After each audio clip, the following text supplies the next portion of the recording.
Hello रिन दोस्तों। तो अपने मध्य प्रदेश में लागू होने जा रही है समान नागरिक सिविल संहिता।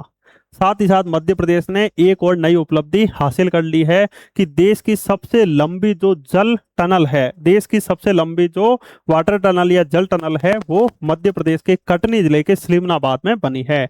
और भी क्या क्या महत्वपूर्ण बातें हैं वो हम जानने का पूरा प्रयास करेंगे। तो चलिए दोस्तों शुरू कर लेते हैं। सबसे पहले देखिए दोस्तों,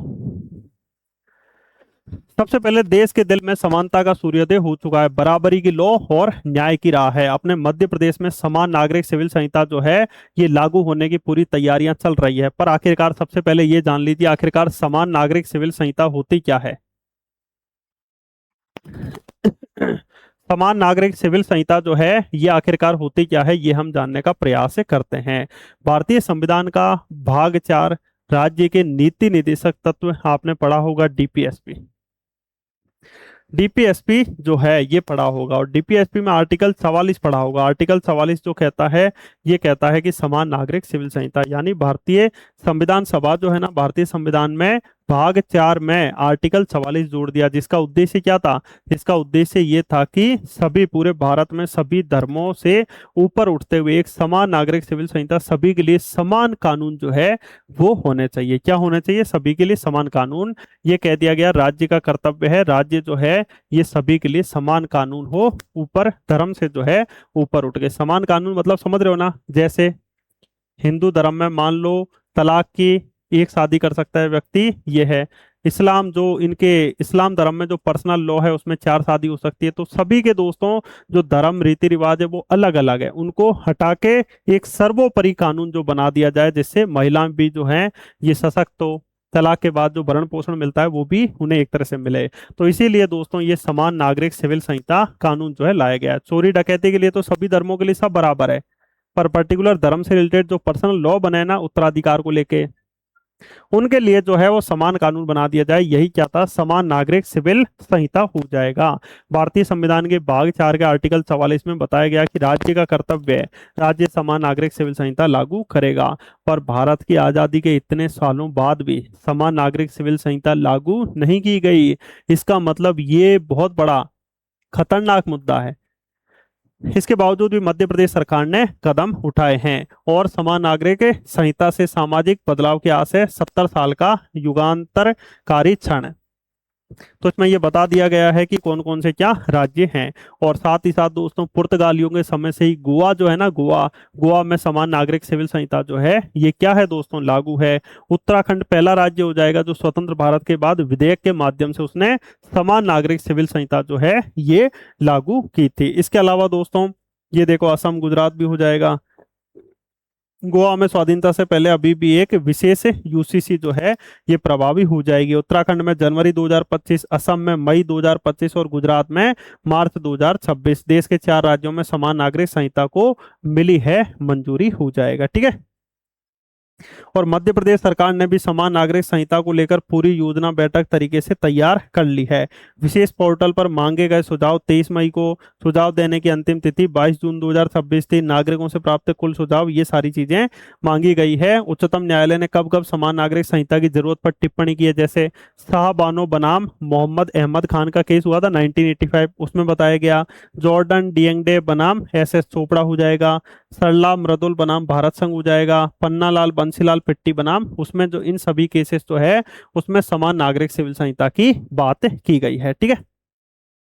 तो आप बेसिक बेसिक समझ चुके होंगे समान नागरिक सिविल संहिता।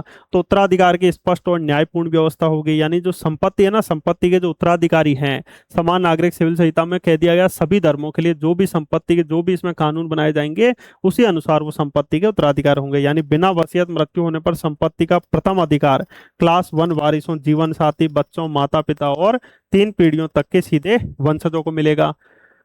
सबको बराबर कानूनी अधिकार मिलेंगे। जाति धर्म या वर्ग की परवाह किए बिना सभी नागरिकों के लिए एक समान कानून जो है वो होंगे। विवाह, तलाक, भरण पोषण और उत्तराधिकार परिवार से जुड़े मामलों में अब सभी को क्या होगा, एक समान कानूनी सुरक्षा मिलेगी। यानी अपना जो मध्य प्रदेश है अब समान नागरिक सिविल संहिता की तरफ जा रहा है। साथ ही साथ मोहन यादव जी का भी आपने वक्तव्य सुना होगा, क्लियर कह दिया है जो लिव इन रिलेशनशिप में रह रहे हैं उनकी जो है अब नैया लगने वाली है। क्यों? क्योंकि अब आपको पंजीकरण करना होगा थाने में जाके। आपको बताना होगा कि हम लिव इन रिलेशनशिप में रह रहे हैं। साथ ही साथ अपने मोहन यादव जी जो हैं, मोहन यादव जी जो हैं वो यह भी कह रहे हैं कि अब शादी एक ही करनी होगी। मेरे हिसाब से थोड़ा सा ये गलत हो सकता है। ठीक है। साथ ही साथ जो अनुसूचित जनजातियां है ना, उनको विशेष छूट दी गई, क्योंकि उनकी अलग एक सांस्कृतिक विरासत है, उनकी अलग जो है परंपराएं हैं। तो जो अपने मध्य प्रदेश में ट्राइब्स है, उनको इस कानून से पूरी तरह क्या रखा गया है, दूर रखा गया है। विवाह परिवार से जुड़े कानूनों में ऐतिहासिक सुधार किए गए। समान नागरिक संहिता विवाह और पारिवारिक संबंधों को अधिक स्पष्ट, पारदर्शी और विधि सम्मत बनाने की दिशा में महत्वपूर्ण भूमिका निभाता है। रूढ़ियों से आजादी और महिलाओं की गरिमा को प्रोत्साहन दिया जाएगा। पारंपरिक आस्थाओं का पूरा सम्मान रखा जाएगा। ऐसा नहीं है कि पारंपरिक आस्था छेड़ेंगे, उसका पूरा क्या होगा, सम्मान होगा। इस तरह दोस्तों ये समान नागरिक सिविल संहिता। निष्पक्ष और प्रगतिशील कानूनी व्यवस्था होगी। अनौपचारिक तलाक का पूरी तरह अंत हो जाएगा। अनौपचारिक तरीके से तलाक देते हैं, नहीं, पूरी तरह अंत होगा। अब औपचारिक रूप से आपको तलाक लेना होगा। जवानी तलाक, एक तरफा और अनौपचारिक फैसलों को पूरी तरह गैर कानूनी और दंडनीय घोषित किया गया। विवाह का समापन अब केवल कानून में बताए गए नियमों के आधार पर ही विवाह समाप्त कर सकते हो, यानी अब विवाह समाप्त करना इतना आसान नहीं होगा। महिलाओं के अधिकारों की कानूनी सुरक्षा को ध्यान में भी रखते हुए ये समान नागरिक सिविल संहिता लाई गई, और धोखाधड़ी पर प्रभावी नियंत्रण भी होगा। विरासत के अधिकार के लिए स्पष्ट पात्रता होगी। ठीक है। उत्तराधिकार में स्त्री पुरुष समानता रहेगी। जो समान नागरिक सिविल कानून आएगा, ये सारी चीजें जो है समान नागरिक सिविल संहिता जो है वो अपने मध्य प्रदेश में लागू होगी। और 19 जुलाई 2026 को मध्य प्रदेश के भोपाल में एक जगदीशपुर नामक जगह है। याद करो, भोपाल के पहले नवाब थे ना दोस्त मोहम्मद खान, जिन्होंने जगदीशपुर पे अधिकार कर लिया था, जगदीशपुर के शासक को हरा दिया। तो कैबिनेट की बैठक जो है वो पता है कहाँ हुई थी, जगदीशपुर में हुई थी।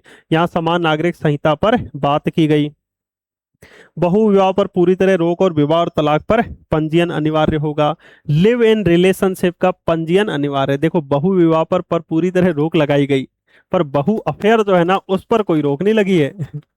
विवाह आप एक ही करो, पर जो चार जगह मुंह मार रहे हैं उनका क्या किया जाए, ये भी तो सोचो।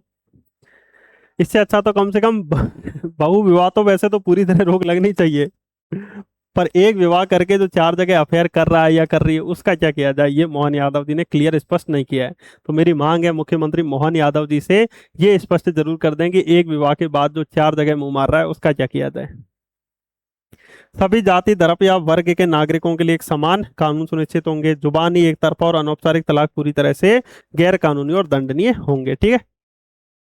हाँ, तो ये समान नागरिक सिविल संहिता आई है। इसका उद्देश्य क्या है, सभी नागरिकों के लिए एक समान नागरिक कानून हो, व्यक्तिगत कानूनों में एक रूपता हो, समान अधिकार और समान न्याय की व्यवस्था हो, महिलाओं के अधिकारों को सशक्त बनाना, व्यक्तिगत कानूनों से होने वाले भेदभाव को समाप्त करना।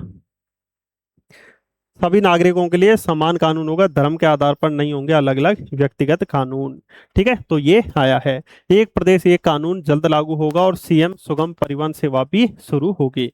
साथ ही साथ अमृत भारत योजना के कार्यक्रम के तहत जो टीकमगढ़ का ये स्टेशन है, इसका दोस्तों क्या किया गया, मोहन यादव जी ने उद्घाटन किया। इसमें यह भी बताया था कि सीएम सुगम परिवहन सेवा योजना शुरू होगी, और एक प्रदेश एक कानून के तहत समान नागरिक सिविल संहिता जो है ये भी जल्द ही लागू होगी। और मध्य प्रदेश में विकास को मिल रही है रफ्तार। अपने मध्य प्रदेश के 13 पुनर्विकसित अमृत स्टेशनों का उद्घाटन हो चुका है, जिसमें अशोकनगर, बालाघाट, ब्योवरी, भिंड, विदिशा, हरपालपुर, जुन्नारदेव, छतरपुर, नैनपुर, छिंदवाड़ा, सांची, शिवपुरी और टीकमगढ़ स्टेशन हो जाएगा। ठीक है। इसके अलावा मुख्यमंत्री मोहन यादव जी ने करीब से देखा स्लीमनाबाद टनल। अपने मध्य प्रदेश के कटनी जिले में एक जल टनल बनाया गया जिसका नाम क्या है, स्लीमनाबाद टनल। सलीमनाबाद टनल हो जाएगा। अब ये जो सलीमनाबाद जल टनल है ना दोस्तों, इसमें कोई मोटर वगैरह नहीं होगी। इसमें क्या नहीं होगी, मोटर वगैरह नहीं होगी। इसमें गुरुत्वाकर्षण जो बल है ना, गुरुत्वाकर्षण बल के आधार पर एक ऐसा टनल बनाया गया है जिसके माध्यम से जो नर्मदा मैया का पानी है ना, वो सोन नदी के बेसिन जो है उस तक आसानी से बिना मोटर वगैरह के पहुंचाया जाएगा। इसीलिए ये जो सलीमनाबाद टनल है ये बहुत ज्यादा फेमस हो रहा है। लगभग 12 किलोमीटर का जो ये टनल है ये बन रहा है, मतलब बन गया ऑलमोस्ट। तो कटनी के सलीमनाबाद नामक जगह पे ये जल टनल बना है। मध्य प्रदेश क्या, भारत का सबसे लंबा जल टनल ये हो जाएगा। नर्मदा मैया का पानी जो है उसे सोन नदी के बेसिन में छोड़ा जाएगा। और सोन किसकी सहायक नदी है? गंगा, यानी गंगा नदी तक दोस्तों एक तरह से ये बेसिन में पानी पहुंचेगा। ठीक है, तो जल सुरंग विंध्य और महाकौशल क्षेत्र के लिए बनेगी बड़ी अमृत धारा। क्या ये अपने मध्य प्रदेश में जो बनी है देश की सबसे लंबी जल सुरंग हो जाएगी। मुख्यमंत्री मोहन यादव जी ने कहा असंभव था और हमने उसे संभव कर दिखाया है। ठीक है, तो देखिए इस परियोजना से पन्ना, जबलपुर, कटनी, ठीक है, पन्ना आपको पता है ना कहाँ जिला है, पन्ना हो जाएगा, जबलपुर कटनी हो जाएगा, सतना से अलग हुआ था मैयर, और रीवा सहित आसपास के क्षेत्रों में सिंचाई और पेयजल को बेहतर उपलब्धता मिलेगी। लगभग 12 किलोमीटर है। परियोजना की लागत आई है 1600 करोड़ से अधिक है, और 2.45 लाख हेक्टेयर कृषि भूमि सिंचित होगी। भीषण भूकंप में भी यह टनल जो है पूरी तरह सुरक्षित रहेगी। जल सुरंग 100 साल तक सुरक्षित रहेगी, और सुरंग की गहराई जमीन के नीचे 120 फीट तक जो है ये जल सुरंग बनाई गई है। ठीक है, विंध्य क्षेत्र के लिए वरदान है ये सलीमनाबाद टनल जो परियोजना जो है ये बनी है 100 वर्षों तक सुरक्षित रहेगी, और लगभग 12 किलोमीटर 11.952 किलोमीटर लंबी ये देश की सबसे लंबी वाटर टनल होगी। और ये 2.45 लाख हेक्टेयर जो भू क्षेत्र है ना, इससे पानी से क्या होगा? सिंचित होगा। और 6 जिले के 1450 गांव जो है इससे लाभान्वित होंगे। 6 जिले मैंने कौन कौन से बताए? पन्ना, जबलपुर, कटनी, पन्ना, जबलपुर, कटनी, सतना, मैयर, रीवा। पन्ना, जबलपुर, कटनी, सतना, मैयर, रीवा, यानी बघेलखंड के निवासियों के लिए ये बहुत ही बड़ी खुशखबरी है। बघेलखंड के निवासियों के लिए बड़ी खुशखबरी है। क्यों? मैयर, सतना, रीवा वाला जो क्षेत्र है वो भी इस टनल से यहाँ के गांव जो है वो लाभान्वित होंगे। उसके बाद देख लीजिए इसकी कुछ विशेषताएं। अब ये बता रखा है कि अलग अलग जिलों में कितने हेक्टेयर क्षेत्र पे सिंचाई होगी, मतलब सिंचाई के लिए पानी मिलेगा। इसकी क्या क्या विशेषताएं? सिंचाई सुविधाओं में अब विस्तार होगा। 1.85 लाख हेक्टेयर भू क्षेत्र सिंचित होगा। क्षेत्र के आर्थिक विकास को गति मिलेगी, और कटनी शहर की पेयजल की आपूर्ति के लिए मां नर्मदा मैया का पानी भी अब मिल पाएगा। ठीक है, इसके अलावा टनल की खुदाई का कार्य पूर्ण हो चुका है। टनल बोरिंग मशीन अंतिम छोर तक पहुंच चुकी है। मां नर्मदा की अमृत धारा बिना पंप के प्राकृतिक भाव से सोन बेसिन तक पहुंचेगी। यानी दोस्तों इस तरह, मतलब गुरुत्वाकर्षण बल तो है ही, पर टनल की ढलान इस तरह बनाई गई है कि नर्मदा मैया का जो पानी है सोन नदी के बेसिन में आसानी से पहुंच जाएगा। ठीक है, बिना कोई भी पंप वगैरह लगाए। और प्रदेश की सबसे ज्यादा 227 क्यूमेक पानी डिस्चार्ज कैरिंग कैपेसिटी वाली ये टनल जो नहर है ये बन गई है। कुल लंबाई कितनी है इसकी दोबारा देख लो, 11.952 किलोमीटर, लगभग 12 किलोमीटर। डायमीटर ये है, हटा दो भले ही। जल प्रवाह क्षमता ये है। वर्तमान में कुल लागत लगभग 1600 करोड़ रुपए से अधिक की ये जो टनल है ये बनी है। तो ये देश की सबसे लंबी 12 किलोमीटर की वाटल टनल जो है ये तैयार हो चुकी है। अब इसके अलावा नेक्स्ट पॉइंट, दिल्ली का जो भारत मंडपम है वहां पर भारत टैक्स 2026 जो है टेक्सटाइल इंडस्ट्री को बढ़ावा देने के लिए टेक्सटाइल उद्योग से रिलेटेड यहाँ पर क्या हो रही है, एक तरह से सम्मेलन टाइप हो रहा है, गोल मेज हो रही है। तो सीएम ने देश विदेश के प्रमुख टेक्सटाइल निवेशकों, उद्योग प्रतिनिधियों और वैश्विक ब्रांड्स के साथ राउंड टेबल जो बैठक की है, जिसके माध्यम से अपने मध्य प्रदेश में 20,000 करोड़ के निवेश प्रस्ताव मिले, और 27,592 से ज्यादा नौकरियां भी मिलेगी। तो निवेशकों को प्रदेश में बताया कि आप उद्योग स्थापित कीजिए, हम आसानी से सारी सुविधाएं करा देंगे। क्यों? क्योंकि उद्योगों की दृष्टि से अपना मध्य प्रदेश बहुत ही ज्यादा पीछे भी है। साथ ही साथ मुख्यमंत्री मोहन यादव ने इंदौर से किया राज्य स्तरीय बलराम कृषि महोत्सव का शुभारंभ। तो राज्य स्तरीय जो बलराम कृषि महोत्सव है उसका शुभारंभ इंदौर से किया गया, जबकि भारत टैक्स 2026 दिल्ली के भारत मंडपम में हुआ था। साथ ही साथ जो अगला ग्लोबल इन्वेस्टर समिट 2027 होना है उसकी भी तैयारियां अपने मोहन यादव जी कर रहे हैं। बिल्डिंग मोमेंटम टुवर्ड से हो जाएगा। ठीक है, तो जनवरी 2027 में जो भोपाल में ग्लोबल इन्वेस्टर समिट होना है, देखो 2023 का इंदौर में हुआ था, 2025 का भोपाल के इंदिरा गांधी मानव संग्रहालय में हुआ था। अब देखते हैं 2027 का ग्लोबल इन्वेस्टर समिट कहाँ पर भोपाल में होता है। ये सारी चीजों को लेकर अपने मोहन यादव जी जो हैं ये तैयार हो चुके हैं। और ये भारत टैक्स 2026 वही दिल्ली में हुआ था।